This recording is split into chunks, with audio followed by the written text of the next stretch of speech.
വിശുദ്ധ ലൂക്കായുടെ സുവിശേഷം 15-ാം അധ്യായം 4-ാം വാക്യത്തിൽ ഈശോ ചോദിക്കുന്ന ഒരു ചോദ്യമുണ്ട്. നിങ്ങളിൽ ആരാണ് തനിക്ക് 100 ആടുകളുണ്ടായിരിക്കെ അവയിൽ ഒന്ന് നഷ്ടപ്പെട്ടാൽ 99 മരുഭൂമിയിൽ വിട്ടിട്ട് നഷ്ടപ്പെട്ടതിനെ കണ്ടുകിട്ടുവോളം തേടിപ്പോകാത്തത്? എന്തൊരു ചോദ്യമാണല്ലേ! ഓൾറെഡി 100-ൽ 1 നഷ്ടപ്പെട്ടു.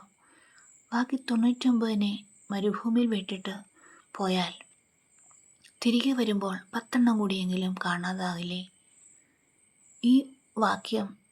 ഈ ചോദ്യം നമുക്ക് മനസ്സിലാകണമെങ്കിൽ 7-ാം വാക്യത്തിലേക്ക് നമുക്കൊന്ന് കടന്നു ചെല്ലേണ്ടതായിട്ടുണ്ട്.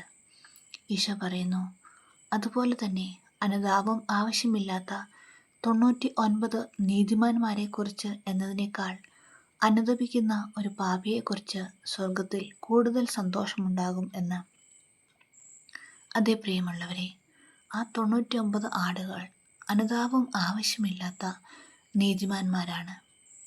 അതാരായിരിക്കാം അനുതാപം ആവശ്യമില്ലാത്ത നീതിമാന്മാർ?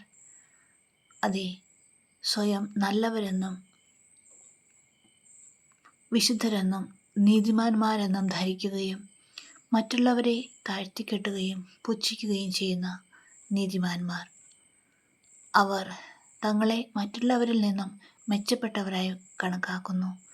അവർക്ക് അനുതാപത്തിൻ്റെ ആവശ്യമില്ലത്രേ.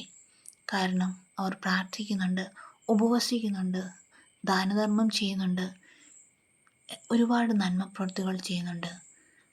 അതിനാൽ അവർക്ക് അനുതാപത്തിൻ്റെ ആവശ്യമില്ല. ഇത്തരം നീതിമാന്മാരെന്ന് സ്വയം ധരിക്കുന്ന ആ ആളുകളെയാണ് ഈശോ 99 ആടുകളായി കണക്കാക്കിയിരിക്കുന്നത്. അങ്ങനെ അനുതാപം ആവശ്യമില്ലാത്ത നീതിമാന്മാരെക്കാൾ അനുതപിക്കുന്ന ഒരു പാപിക്ക് വേണ്ടി തേടി അലയുന്ന നല്ല ഇടയനാണ് ഈശോ. ഈശോ ഓരോ നിമിഷവും അനുതാപമുള്ള ആത്മാക്കളെ തേടുകയാണ്. സമരിയക്കാരി സ്ത്രീയുടെ ഉപമയിലേക്ക് നമുക്ക് കടന്നു ചെല്ലാം.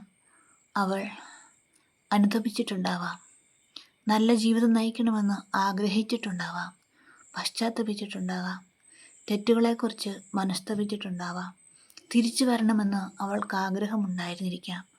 അതിനാൽ ഈശോ മൈലുകൾ താണ്ടി യൂദയായിൽ നിന്നും സമരിയയിലെത്തി. നട്ടുച്ച നേരത്ത് ശിഷ്യന്മാരെയും പറഞ്ഞു വിട്ടതിന് ശേഷം ഈശോ തനിയെ ആ മകളുടെ ജീവിതത്തിലേക്ക് കടന്നു ചെല്ലുകയും അവളെ ആ ബന്ധനത്തിൽ നിന്നും മോചിപ്പിക്കുകയും ചെയ്തു. അതേ പ്രിയമുള്ളവരെ, അനുതപിക്കുന്ന, സ്വന്തം തെറ്റുകളെക്കുറിച്ച് പശ്ചാത്തപിക്കുന്ന പാപികളെയും മുറിവുകളും കുറവുകളും നിറഞ്ഞ മക്കളെയുമാണ് ഈശോ തേടുന്നത്.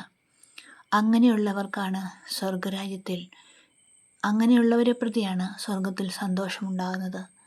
അതിനാൽ നമുക്ക് നമ്മുടെ കുറവുകളെപ്പറ്റി ഈശോയുടെ മുമ്പിൽ അനുതാപമുള്ളവരായിരിക്കാം. ഈശോയിലേക്ക് തിരിയാം. ഈശോയ്ക്ക് വേണ്ടി ദാഹിക്കുന്ന മക്കളായി നമുക്ക് മാറാം. അപ്പോൾ ഈശോ ആരുടെയും തെറ്റുകളും കുറ്റങ്ങളും എണ്ണാതെ, എന്നെ പ്രതി നിന്റെ തെറ്റുകൾ തുടച്ചു മാറ്റുന്ന ദൈവം ഞാനാകുന്നു, നിന്റെ പാപങ്ങൾ ഞാൻ ഓർക്കുകയില്ല എന്ന് പറഞ്ഞ് ആ ഈശോ നമ്മെ മാറോട് ചേർക്കുകയും തൻ്റെ അഭിഷേകത്താൽ നിറയ്ക്കുകയും പുതിയൊരു ജീവിതം നൽകി നമ്മെ ഉയർത്തുകയും ചെയ്യും. ആമേൻ.